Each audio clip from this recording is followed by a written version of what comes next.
bodies, the paper says. The Times also leading with the discovery of 5 bodies in the wreck of the superyacht.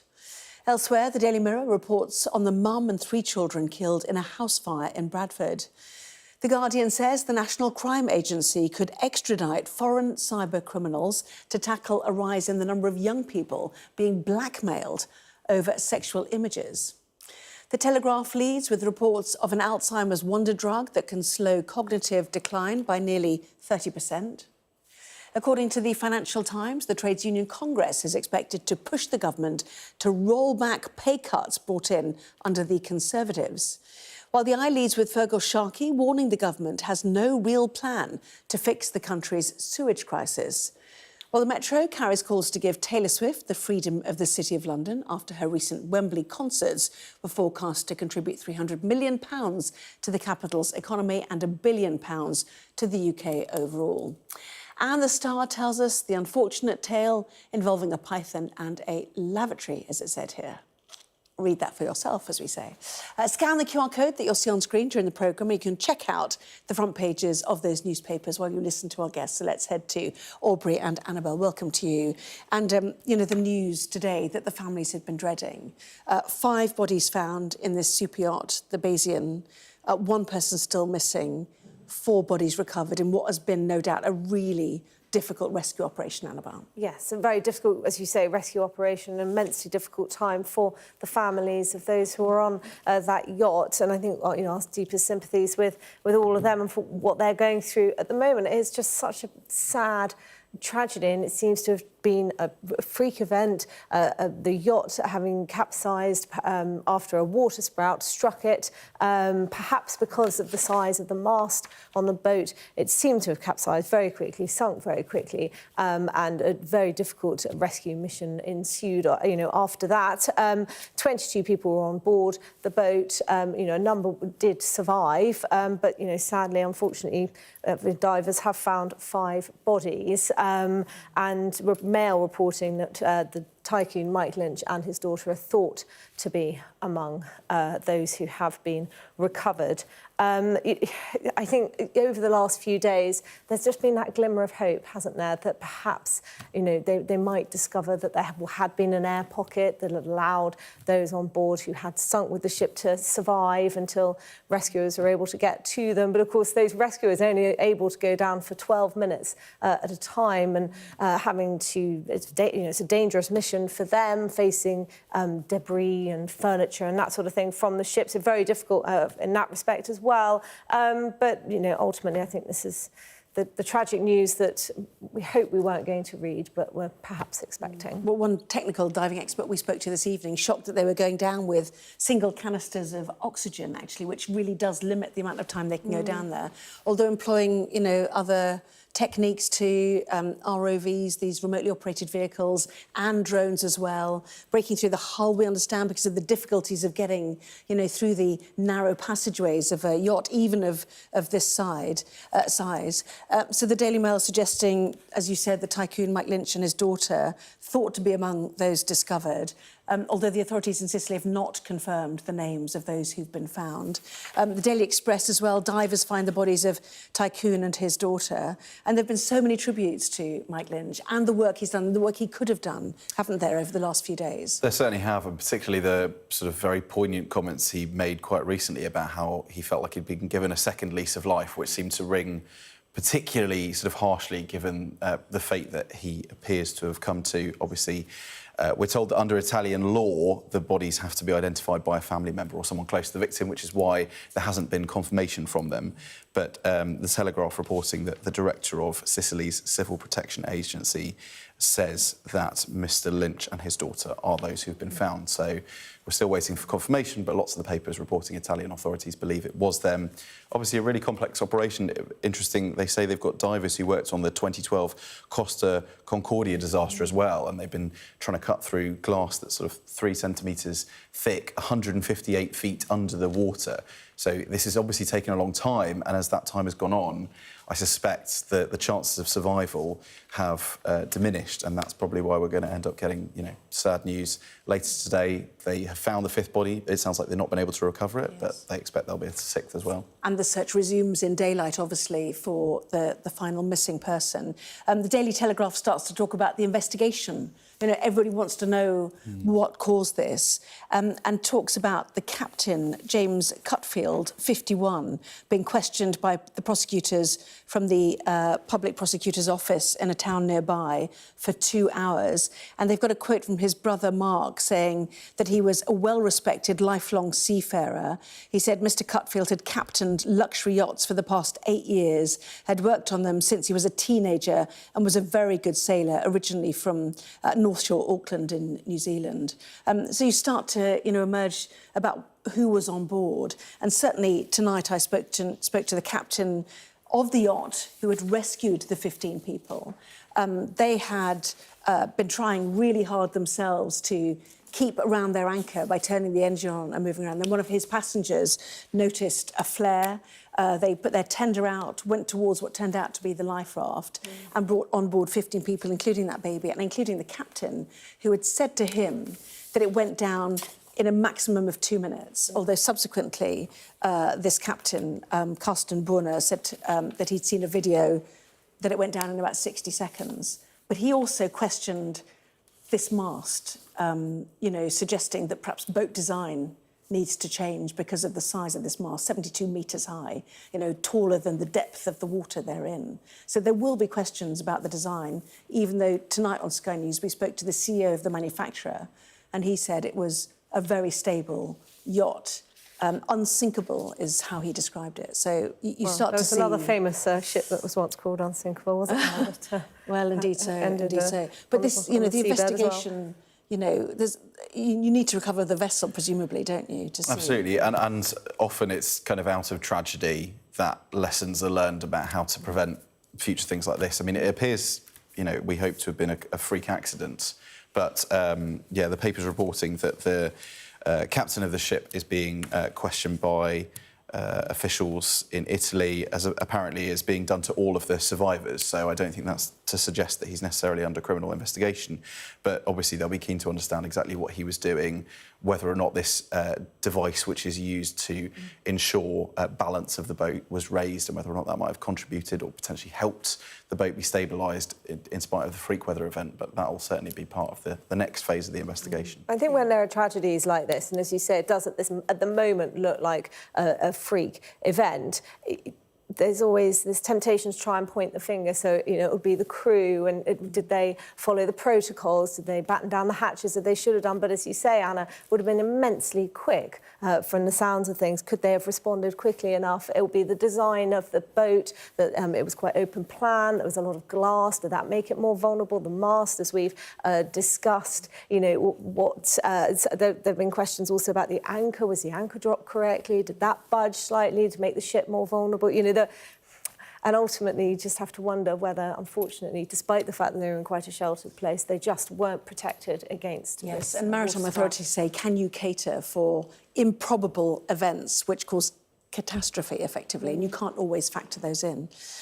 Let's move on, shall we? A whole series of stories about, one, taxes needing to go up, and two, pressure on public sector pay. So let's start with the FT first of all, and this is the TUC and public sector unions, Labour backers, the paper reminds us, challenging Labour to pay more to repair losses caused by the Conservatives, Aubrey. Yeah, I mean, this is quite interesting because it points to the big row that Labour are going to face in about a month's time, when the spotlight is shone very brightly on them at party conference. And this will obviously be a big celebration for the party. There'll be jubilation and a real attempt to sort of stage manage how it looks. But there will obviously be major union figures who are pushing for significant pay restoration for their tens of thousands of members. And so you have the Trades Union Congress, which is going to be chaired, I think, by the head of the Fire Brigades Union this time. And he has said that they're going to push for restoration for pay levels. He says pay levels have fallen by an average of 1.5% per year since 2011, and they want pay restoration, i.e. a real terms pay increase to the levels that they were getting in 2011. Economists estimate apparently that each 1 percentage point rise in the public sector pay bill would cost around £2.5 billion to taxpayers. So if you took the sort of pay restoration that might be needed, that the FT says is 21%, so equal to £50 billion. I mean, we're talking about money that the Labour government will say isn't there, and they probably wouldn't give even if it was. But they are obviously going to have quite a significant battle on their hands when they go to Liverpool in September, I think it is. Yeah, early to mid, I think it is. I did look it up and I've lost my bit of paper. But in the meantime, the sort of what's going to be in the budget, and everyone's saying, they're suggesting that this child benefit cap of 2 children could be lifted in the budget. That's in The Guardian, while The Telegraph is starting to report on where the tax rises could come, including on employers, it seems. Yes, I mean, this is the question, is how much is the Labour government going to spend? And based on the last few weeks, it seems like it's going to be a lot because of these very generous pay increases that they've already offered to some public sector workers, including that 22% for junior doctors over 2 years. So what are they going to spend? And then the second question, of course, is how on earth are they going to pay for it? And when will people start to ask, you give money to the public sector and you tax me for it? That's the sort of the equation, isn't it, for some people? Sure, and of course we've already had Labour announce that they'll be removing the winter fuel allowance for pensioners, so there are concerns among retirees, among the elderly, that they are the ones who are going to be clobbered by the Labour Party in order to fund higher pay for... So what is the Telegraph saying then? Because obviously the promise was they were not going to increase taxes on working people. Yes, a cast iron promise in the run-up to the general election that there would be a tax triple lock where they would not raise VAT, income tax or national insurance. Now there's some softening of that rhetoric from Darren Jones, the Chief Secretary to the Treasury, who is alluding to the fact that Labour might increase employers' national insurance, so leaving employees' national insurance protected. And, you know, this is just really to try and maintain the fairy tale that it's not the employees who are paying employers' national insurance, when of course it is. It's a bit of a con, really, because employers will simply pass on that tax to the employees, perhaps in the form of lower wages or fewer promotion opportunities, and they might take on fewer workers. Yeah. Exactly. So it'll be felt by someone. Someone somewhere is going to have to pay for this, whatever the Labour Party might be trying to suggest. But nonetheless, the situation is that we had the public finances data today. We've got this fiscal black hole, and we've got to find some way of filling. This is going to be a daily what's going to be in the budget story, isn't it? But it's really fascinating to see what the opportunities are for Rachel Reeves. Coming up, though, an interesting one. Could people under the age of 30 soon be enjoying renewed freedom of movement in the European Union? Back with that in just a moment.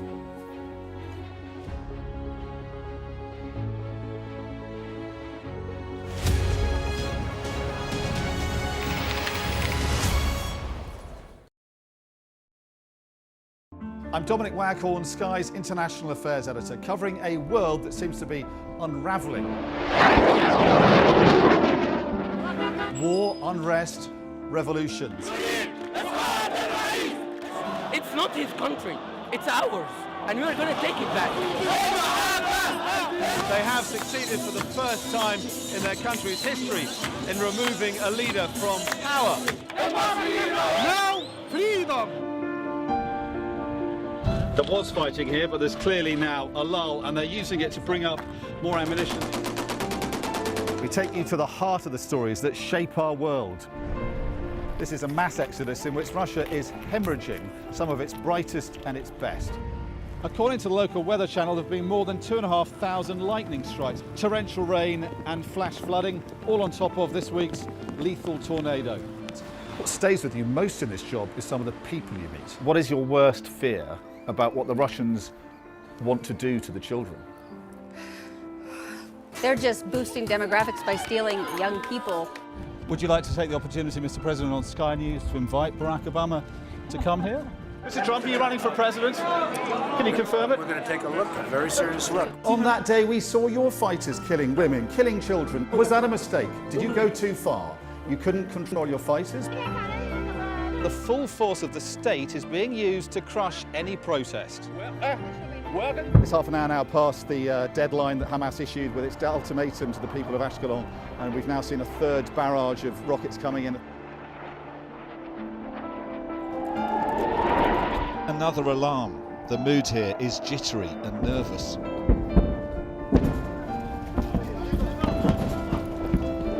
We're seeing the world get more and more divided, and it's our job to try to make sense of it all.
Well, welcome back. You are watching the press preview, joined once again by Aubrey Allegretti and Annabel Denham from The Times and The Telegraph, respectively. Now then, The Times then, Aubrey. Free movement for the under-30s in a reset of EU relations with this Labour government. What's the story? Yes, we've heard a lot in recent weeks about how Keir Starmer wants to reset Britain's relationship with the EU, and there is some sort of scepticism and curiosity about what that means. And it's unlikely that we're going to hear too much too quickly, but we are hearing the sort of rumblings of one of the plans. So my colleague Oliver Wright in The Times reports that ministers are preparing to allow younger Europeans, those are people aged under 30, to live and work in Britain as part of a reciprocal deal. Now, it has to be said that Labour has said this is not a return to free movement. So this is not, you know, any EU citizen who wants to come here will be able to. This is a sort of youth mobility scheme which will be viewed as a way to try and boost employment, fill some job vacancies. But Labour has, of course, been slightly sceptical about the record numbers of legal migration that we've seen under the Conservatives, so they probably wouldn't want this to get sort of too out of hand. They would also point to the fact that the EU would be brought into line with schemes that already exist with other countries, so Canada and Australia. There are schemes that exist for young people to be able to go over there and vice versa. Yeah. So it's one to watch. Yeah, and migration figures imminent as well, obviously. Very quickly, 20-mile-an-hour zones, love them, hate them. This Labour government seems to like them despite what happened in Wales. Yes, Wales really ought to offer a cautionary tale, given how unpopular they were and how embarrassing it was really for the Welsh Labour government to have to announce that it was going to retreat on the rollout in certain areas. And, you know, we ought to have a more practical approach to this, which is perhaps you have a reduced speed limit around schools and hospitals and those sorts of places, but actually you can drive at 30 miles an hour in most other built-up areas. But nonetheless, the new Transport Secretary, Louise Hay, has said that she will hand local authorities essentially powers to introduce these schemes, 20-mile-an-hour speed limits and low-traffic neighbourhoods. Unpopular, I think, in equal measure. Apart from with maybe councils, because they're yes. But and also, I imagine some local authorities who will see them as money raisers. OK, Annabel, Aubrey, great to see you both. See you more for later. Thank you very much indeed. Let's take a look at the weather then. Well, the remnants of Hurricane Ernesto will bring wind and rain from the Atlantic with unsettled conditions lasting into the bank holiday weekend, I'm afraid. Thursday then starting mild and windy with disruptive winds possible across northwest Wales, northwest England and southern Scotland. There will be locally heavy rain in parts of the north and west too. That rain will turn light and patchy through the morning, clearing into southeastern Britain, although Kent may well stay dry. Elsewhere, expect plenty of sunshine. There'll be a scattering of blustery showers, though still. The wind will ease from the west, but will remain strong in the far north and southeast. It will be on the cool side overall. The southeast will turn mainly dry and sunny through the afternoon, whereas another band of rain will move into Ireland. Friday will see early wind and rain giving way to sunshine, but there will be a scattering of showers, mainly in the north and west. Saturday, cool, further showers, some heavy, but more general rain will threaten the south during the morning. We'll stay with us. Sky News at 11 is next. We will bring you more on the sunken luxury super yacht off Sicily as the boat's manufacturer tells Sky News it was completely safe.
It's 11 o'clock. This is Sky News' extended news review and press preview. Our top story. 5 bodies are found